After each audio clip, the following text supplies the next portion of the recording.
제가 제일 부러운 사람이 누구냐면요, 찬양 잘하는 사람이 제일 부러워요.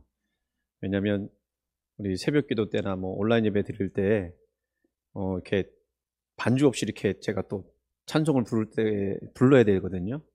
그럼 나중에 제가 보잖아요, 못 들어주겠어요. 막 너무 막 괴롭고 힘들어요.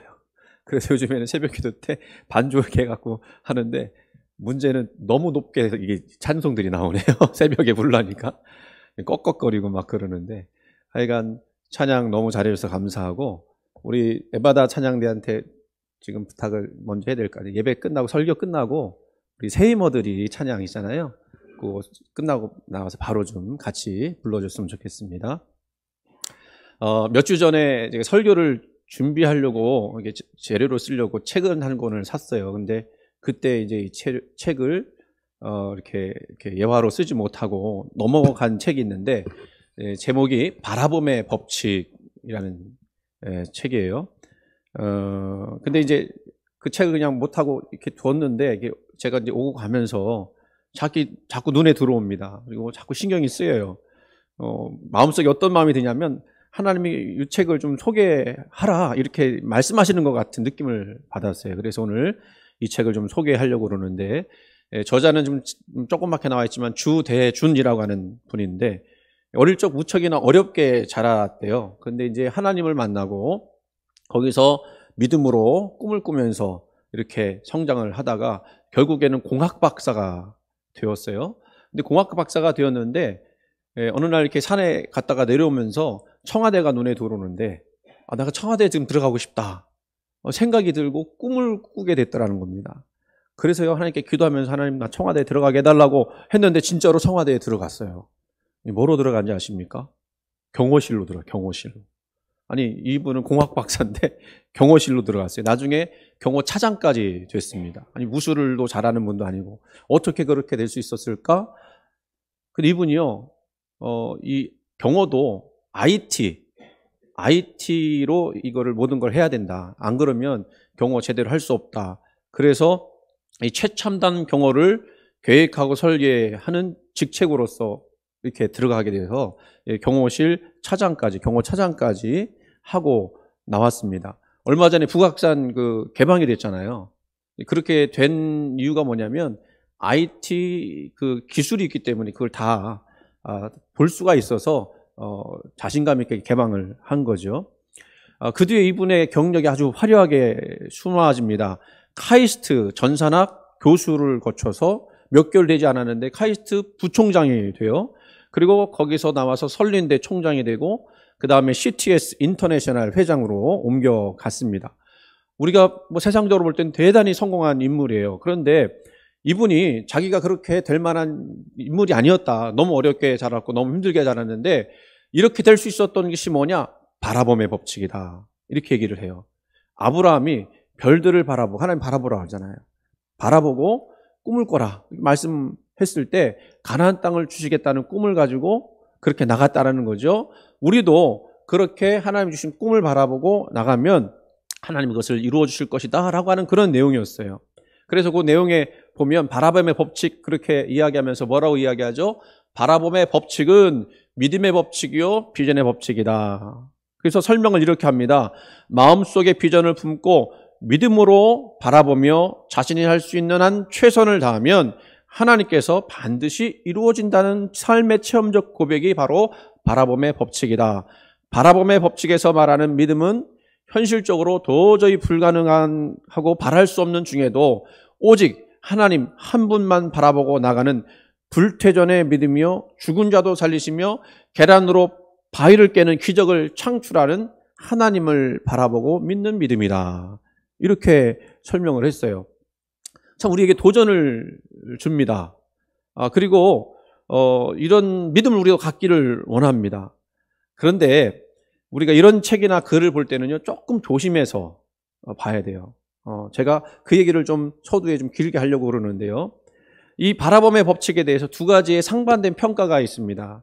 하나는 긍정적 평가죠. 이 책이 보여주고 있듯이 믿음의 사람이라면, 믿음의 크리스찬이라고 하면 이 아브라함이 꿈꿨던 것처럼, 또 신앙의 위대한 선조들이 꿈꿨던 것처럼 우리도 그렇게 꿈을 꾸면서 하나님이 주실 것들을 바라보고 나갈 때 하나님께서 우리를 축복해 주시고 또 삶을 개척할 수 있다라고 하는 그런 입장이고, 두 번째 완전히 반대된 입장인데요. 이 책은 조엘 오스틴의 그 긍정의 힘이나 또 조용기 목사님의 바라봄의 법칙, 똑같은 바라봄의 법칙인데 좀 틀려요. 이런 것들과 같이 종교적 기복신앙을 부추긴다 라고 하는 입장이에요. 우리가 이 두 번째 입장, 이 부정적 평가를 좀 한번 귀 기울여 들어볼 만하다고 생각합니다. 이런 평가를 하는 분들은 이러한 류의 책들이 그저 그리스도인의 영성과는 상관없이 세속적인 성공을 부추기는 기복신앙이다라고 평가를 해요. 이러한 책들은 그저 세상의 육적인 축복을 어떻게 이루었는가를 말하지만 그리스도인의 깊은 영성에 대해서는 진지하게 다루지를 않는다라고 주장을 합니다. 결국 이 바라봄의 법칙은 뭐 기도와 기대 그리고 소망을 통해서 자신의 개인적인 욕망이나 육적인 욕망을 충족시키라고 하는 허튼 주문에 지나지 않는다라고 평가를 해요. 사실은 이런 그 평가들은 우리가 굉장히 의미 있게 귀담아야 들어야 합니다. 왜냐하면 많은 분들이 성공을 위해서 하나님을 이용해 버리려고 하는 그런 마음 가지고 있거든요. 그리고 그렇게 가르치는 분들도 있어요. 그런데 그건 하나님의 뜻인지 아닌지를 우리가 분별을 해야 되는데 그건 분별하지 않는다는 거죠. 이게 뭐냐면 기복적인, 그냥 복만 받으면 다 땡이다. 그리고 하나님 없는 껍데기 신앙이다. 이렇게 생각을 할 수 있죠. 우리 사울 왕 있잖아요. 사울 왕이 왜 하나님께 버림을 받았습니까? 첫 번째 사건이 있었는데 사무엘이 와서 번제를 드려야 되는데 늦게 오니까 사울 왕이 번제를 드렸어요. 오늘날로 말하면 왕이 예배를 주관한 거죠. 그런데 아니 제사를 드릴 일이 어떻게 버림받을 만한 일인가요? 칭찬 들을 만한 일이잖아요. 그런데 왜 하나님은 그 사울을 버리셨을까? 이거는요, 이 사울이 하나님의 뜻을 받들기보다는 자기의 성공과 자기의 목적을 이루기 위해서 제사를 이용한 거예요. 그러니까 기복적으로 그리고 뭐라 할까요? 세상적인 것들을 추구하기 위한 것으로 예배를 이용했다라고 이제 표현을 할 수가 있겠죠. 그래서 사무엘이 뭐라고 그러냐면요.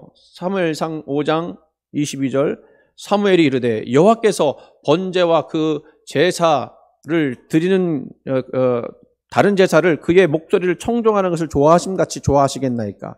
순종이 제사보다 낫고 듣는 것이 수당의 기름보다 나으니 라고 말씀합니다. 아니 제사를 열심히 드렸어도 순종하지 않는 것이라면 소용없다 그 얘기예요. 그러니까 어떻게 보면 예배를 드리고 제사를 드린다 할지라도 순종이 먼저 앞서야 되는데 순종하지 않고 자기 욕망, 자기 욕심을 따라서 예배를 드렸다라는 겁니다. 자, 그러면 제가 지금 아까 그 주대준이라고 한 분이 쓴 책, 이 바라봄의 법칙도 기독교 영성을 파괴하는 그런 책이라고 평가를 해야 하나요? 책을 안 읽어보셔서 여러분들은 잘 판단하시기 어렵겠죠. 제가 그 책을 좀 읽어봤어요. 읽어봤을 때 그런 평가가 있음에도 불구하고 그런 위험성이 사실은 조금 있기도 하지만 그럼에도 불구하고 우리에게 주는 도전이 있다. 우리가 신앙 성장을 위해서 그분이 말하는 것들에 대해서 배워야 할 것이 있다라고 평가하고 싶습니다. 그 이유로는 이제 첫 번째는요.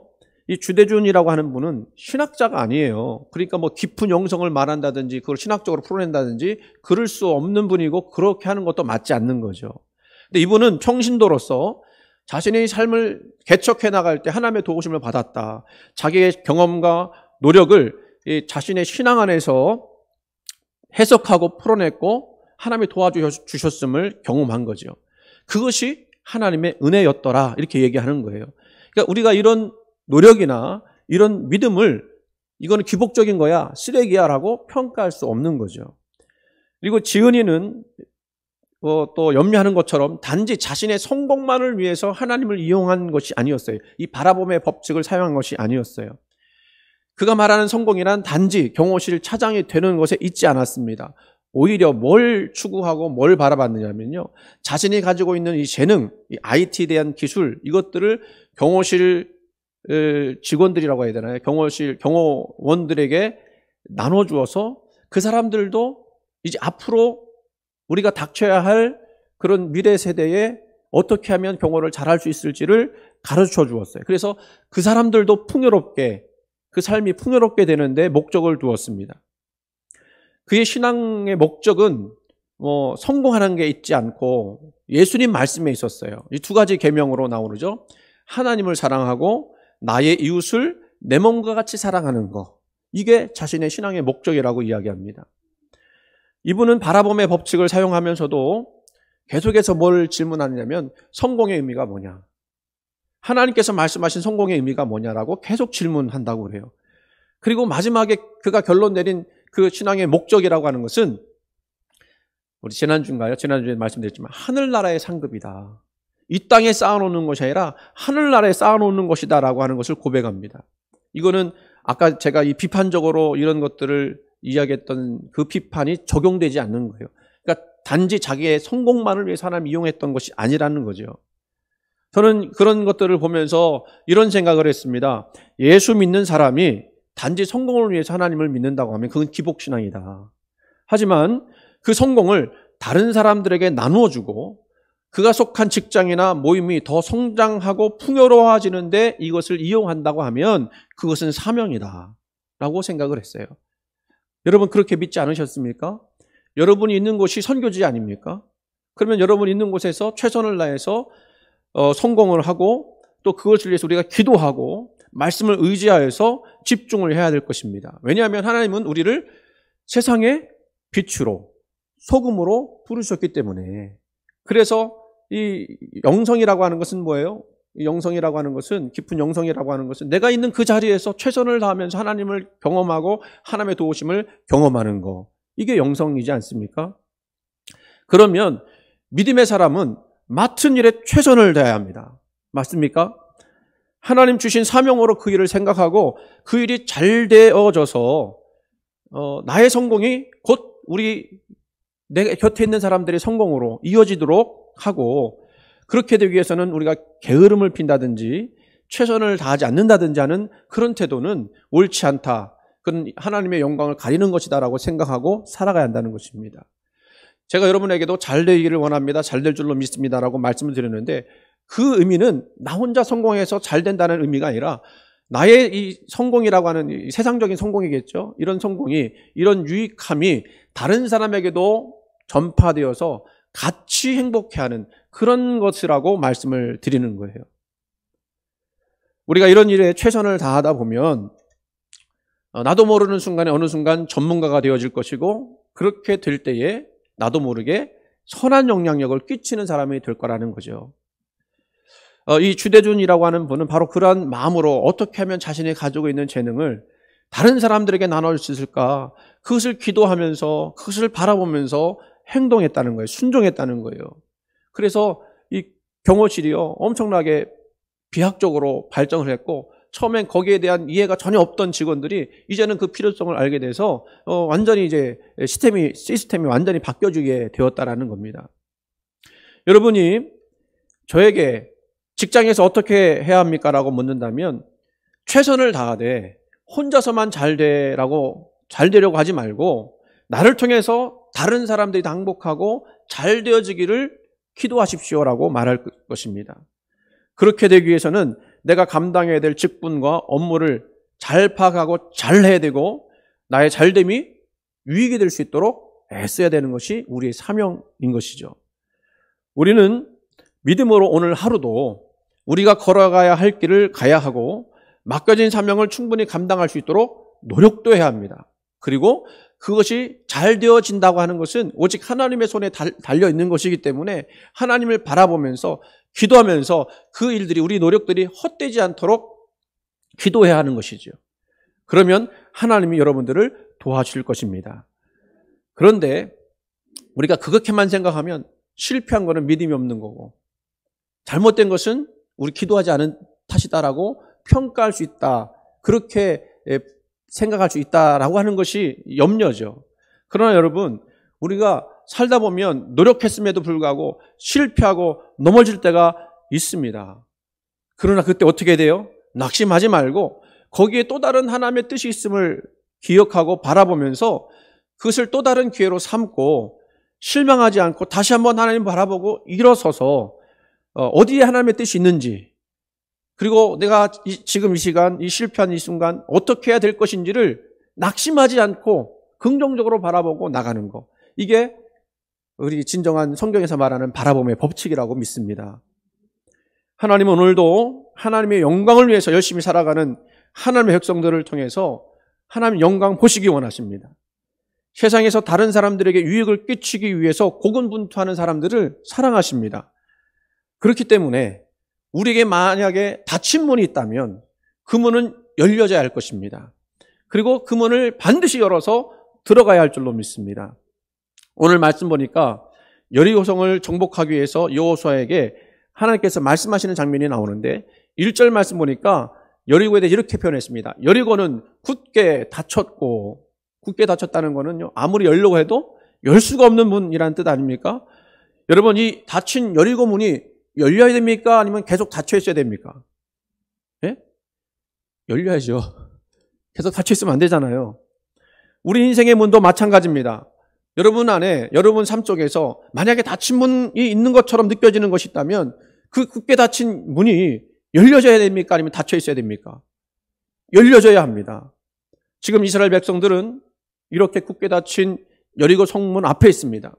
여리고를 이제 예상해서 그린 거, 저런 걸 보고 뭐라 그러죠? 건축하시는 분들이 뭐 하잖아요. 이건 여리고는요, 지금도 아름답지만 옛날에는 저렇게 세워졌을 땐 더 아름다운 성이었을 겁니다. 예상도라고 그러죠, 예상도. 여러분, 이 여리고가요, 세계에서 가장 낮은 지대에 있다는 거 아십니까? 세상에서 가장 낮은 지대에 있어요. 해저 250m고요. 그 이스라엘에서 높은 데서 이 여리고까지 내려가는 그 차이를 보니까 1km 정도가 된대요. 얼마나 낮은 데 있는지 알 수가 있겠죠. 근데 이 여리고가요, 굉장히 오래된 그런 역사를 가지고 있다고 그래요. 주전 7,000년 전에 이미 사람이 살았던 흔적이 있고, 아무리 추워도 영하로 내려가지 않는 아름다운 종려 도시, 그리고 그 아름다운 도시가 지금 이스라엘 백성들 앞에 눈앞에 펼쳐진 것입니다. 이 성문은 어떤 모습을 하고 있었을까? 여리고성은 무너져서 지금의 그 성의 본래 모습을 볼 수가 없습니다. 예루살렘을 생각해 보면서 이 성을 본다고 그러면 조금 이해가 될 수 있을 것 같아요. 학자들에 의하면, 이게 발굴한 그 고고학자들에 의하면 여리고 성벽은 높이가 7.5m, 두께가, 그 성벽의 두께가 2m, 그리고 이게 이중벽으로 되어 있거든요. 이중벽을 생각하면 6m, 4차선 도로하고 똑같아요. 이게 크기는 약 32제곱킬로미터, 평수로 하면 여러분 쉽게 이해할 수 있을 것 같은데 10,000평 정도 돼요. 10,000평 정도. 크지 않을 것 같아요. 그때 당시 인구는 많지 않았을 것이고요. 6km 된, 가로 세로 6km 된 네모골 도시를 연상하면 되죠. 이 성벽의 두께가 2m라고 했는데 이중벽이 있습니다. 근데 이 여리고성이 난공불락의 성이었다라고 하는 것은 저렇게 성벽을 쌓았는데 그 성벽을 어디에 쌓느냐면 경사가 한 35도 된 흙 위에 쌓은 거예요. 그러니까 이 여리고성을 침투해서 들어가려면 35도 기울기 되는 데를 기어 올라가서 그 성벽을 또 타고 올라가야 되는 상황이니까 이게 얼마나 난공불락인지 알 수가 있겠죠. 그리고 얼마나 견고하고 두꺼운지 개미 새끼 한 마리 들어갈 수 없는 강한 성벽이었습니다. 거기다가 요소마다 설치된 망루에 서면요, 수킬로까지 적군이 오는지 안 오는지를 볼 수가 있습니다. 요즘으로 치면 그야말로 최첨단 방어시설이라고 말할 것입니다. 그 여리고성이 그때 당시 얼마나 컸는지 가나안을 정탐했던 정탐꾼들이 뭐라고 표현했냐면 그 성곽이, 성 높이가 하늘에 닿았다, 이렇게 얘기를 해요. 그리고 그 성지순례를 전문적으로 다니는 목사님이 하시는 얘기를 들어보니까 발굴된 그 높이 있잖아요. 저거 높이가 있거든요. 저거 발굴된 거거든요. 높이가 건물 2층 높이 정도 된다고 그래요. 지금 발굴된 것만 해도. 그러니까 얼마나 높았는지를 알 수가 있겠죠. 그러니까 그런 표현을 쓸 수 있었겠다 생각을 하는 겁니다. 그렇게 여러분은 클 뿐만 아니라 이스라엘 전체의 지리적 요충지였습니다. 이스라엘 남북의 중심이요, 동서의 중앙이었어요. 여기를 보면 저 중앙에, 딱 중앙에 있는 게 여리고거든요.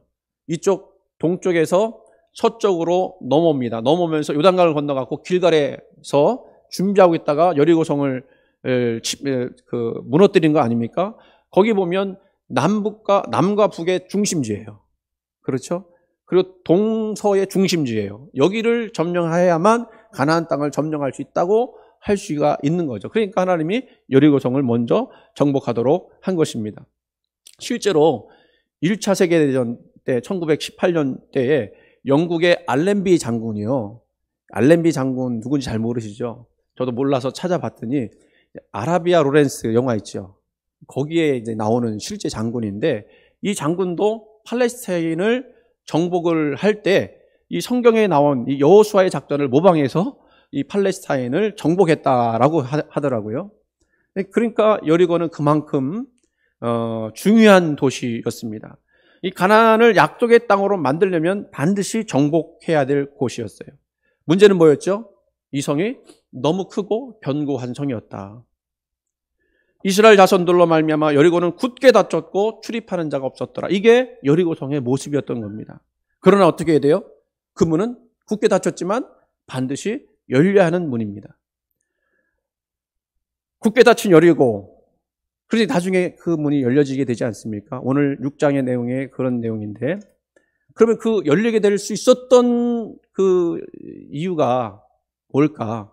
두 가지를 여러분에게 말씀드리고, 저와 여러분이 믿음의 법칙, 이 바라봄의 법칙으로 여러분이 닥쳐있는 어떤 닫힌 문들이 있다면 열 수 있기를 간절히 소원합니다. 첫 번째는요, 하나님의 약속이 있었기 때문에 그래요. 이것도 잘 생각해 보시면 하나님의 약속이 없는 곳에 우리가 뭔가를 요구하거나 요청한다면 그건 기복신앙이 될 것입니다. 그러나 하나님 약속하신 것, 그것을 내가 믿고 바라볼 때 하나님께 역사하시는 것이거든요. 자, 2절 말씀을 보시면 2절 말씀 같이 있습니다. 시작. 여호와께서 여호수아에게 이르시되 보라 내가 여리고와 그 왕과 용사들을 내 손에 넘겨 주었으니. 아멘. 여기서 하나님이 여리고를 넘겼다라고 말하고 있어요. 그러니까 넘겨줄 것이다라고 얘기하지 않고 넘겼다. 이 원문에 보면 내가 내게 주었노니라고 얘기해요. 완료형이에요. 미래형이 아니라. 이것은 무슨 얘기냐면 우리가 싸운 후에 그것을 주시겠다는 것이 아니라 싸우기 전에 이미 우리에게 주신 바 되었다라는 약속 그리고 성취입니다. 여기서 중요한 것은 누가 이 약속을 하신 거죠? 내가라고 하는 내가는 하나님을 말합니다. 하나님 자신의 명예를 걸고 선포한 거예요. 내가 이미 여리고를 내 손에 넘겼다. 그러니까 싸우기도 전에 하나님은 여호수아에게 또 그 백성에게 이 여리고를 주신 거죠. 모든 재산, 모든 통치권, 모든 소유권을 여호수아에게 이미 주셨습니다. 이게 하나님의 약속이었어요. 여러분이 약속을 하면 사람도 웬만하면 약속을 지키지 않습니까? 하물며 전능하신 하나님이 주신 약속이라면 그 약속은 분명히 지켜질 것입니다. 성경에 보여주는 신앙의 모습은 이런 거예요. 하나님의 약속이 우리의 믿음보다 크다. 하나님의 은혜가 우리의 노력보다 크다. 하나님의 응답이 우리의 기도보다 크다. 하나님이 주실 수 있는 것이 우리가 얻을 수 있는 것보다 크다. 다시 한번 말씀드릴게요. 하나님의 약속이 우리의 믿음보다 크다. 하나님의 은혜가 우리의 노력보다 크다. 하나님의 응답이 우리의 기도보다 크다. 하나님이 주실 수 있는 것이 우리가 얻을 수 있는 것보다 크다. 이게 우리가 가져야 될 믿음인 거예요. 여리고 성벽을 무는 첫 번째 원리는 바로 하나님께서 이렇게 약속하신 것에 대한 은혜의 원리가 있는 거죠. 우리가 수고하기 전에 하나님께서 이미 주신 거예요. 그걸 우리가 그냥 걷어들이기만 하면 되는 겁니다. 그러면 오늘날 저와 여러분에게, 이건 여호수아에게 주신 약속이라고 하면 오늘날 저와 여러분에게 주신 하나님의 약속은 뭘까요? 다른 게 아니고요. 임마누엘의 약속입니다. 뭐죠? 내가 세상 끝날까지 함께 하겠다라고 하는 약속. 우리가 어떤 순간 어떤 환경 가운데 있을지라도 두려워하거나 낙심하거나 쓰러지지 않을 수 있는 것은 하나님이 나와 함께 하신다는 것을 믿기 때문에 나는 다시 일어날 것이고 닫힌 문도 노력하면 하나님께서 그 문을 열어줄 것이다라는 그 믿음 가지고 나가는 거예요. 여러분이 만난 닫힌 문 있을 때 하나님이 여러분과 함께 하신다는 사실을 믿으시기를 바랍니다. 그 하나님을 바라보시기 바랍니다. 그 문이 활짝 열릴 줄로 믿습니다.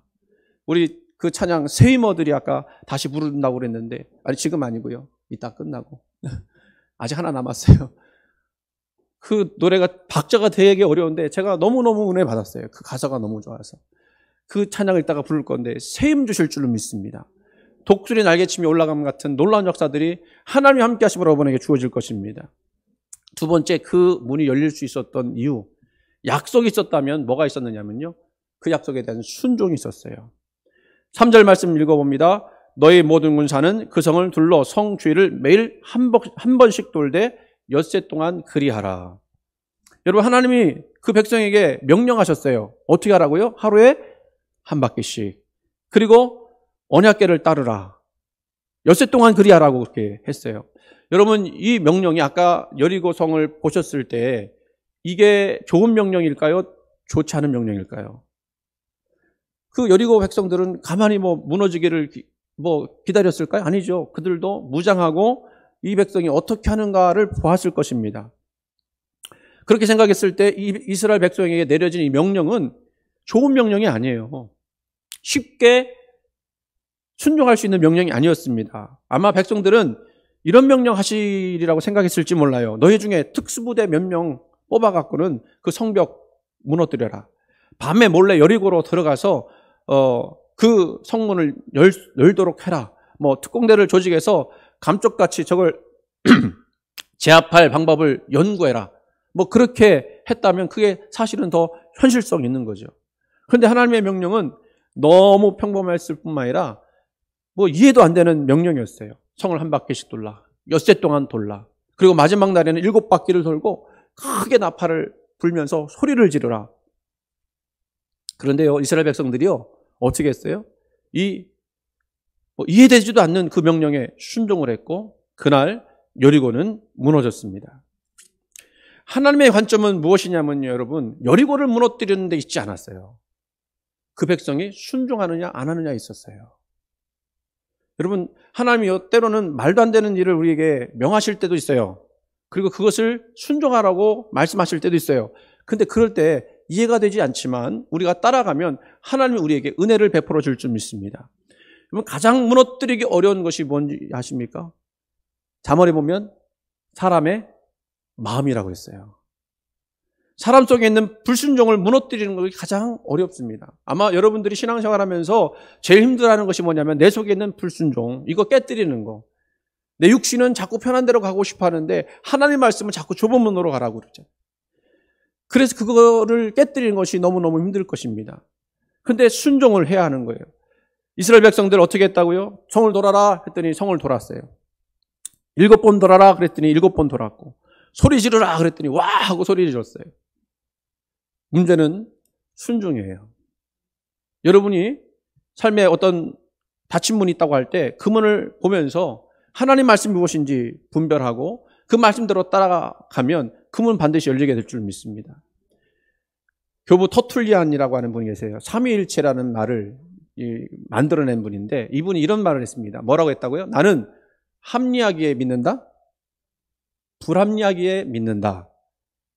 그러니까 우리 성경을 보거나 또 우리 말씀들을 볼 때 참 이게 우리가 생각하는 것 같고 너무 불합리해라고 하지만 그렇기 때문에 나는 하나님을 믿는다라는 거예요.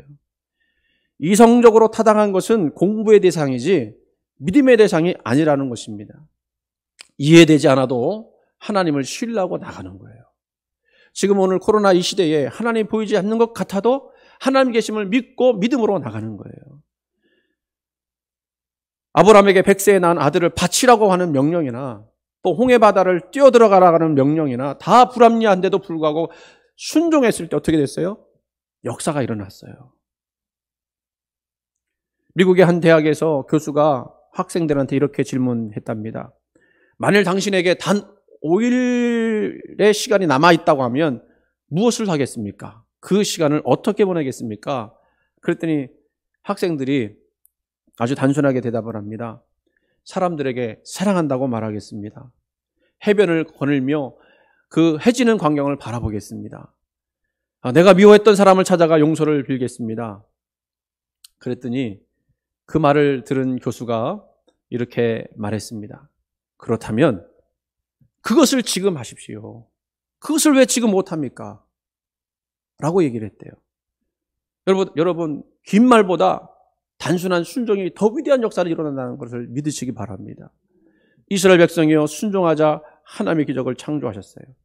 히브리서 1장 30절 말씀 보면 이것에 대해서 뭐라고 말씀하냐면요. 믿음으로 7일 동안 여리고를 도니 성이 무너졌으며, 또 오늘 6장 읽지 않았지만 20절 말씀 보니까 이제 백성은 외치고 제사장들은 나팔을 불매 백성이 나팔 소리를 들을 때 크게 소리 지른다고 성이 무너지나요? 근데 소리를 질렀어요. 외치니 성벽이 무너져 내린지라. 아멘. 순종하는 거 쉽지가 않습니다만 순종할 때 기적이 나타나는 거예요. 여러분 앞에 닫힌 문이 있습니까? 전능하신 하나님 바라보시기 바랍니다. 우리가 그 일을 통해 하나님 영광을 돌릴 수 있다면 하나님은 그 일을 통해서 하나님 역사를 일으켜 주실 거예요. 반드시 그 문을 통해서 여러분은 하나님의 영광을 또 맛보게 되실 줄 믿습니다. 그렇게 되기 위해서 여러분, 하나님이 여러분과 함께 하신다는 약속 믿으세요. 그 약속을 바라보고 나갈 때 난공불락의 여리고도 무너졌다는 사실을 기억하시기 바랍니다. 또 약속의 말씀이 있다고 하면 아무리 내게 불합리한 명령일지라도 순종하세요. 신앙이 어떤 때는 불합리하게 보이지만, 막연하게 보이지만 말씀드린 대로 순종하게 되면 주님 만날 줄로 믿습니다. 오늘 우리 이 시대에 무엇을 여러분 바라봐야 되겠습니까? 오직 살아계신 하나님 바라보시고 나가시는 저와 여러분 되기를 주님의 이름으로 한제 축원을 드립니다.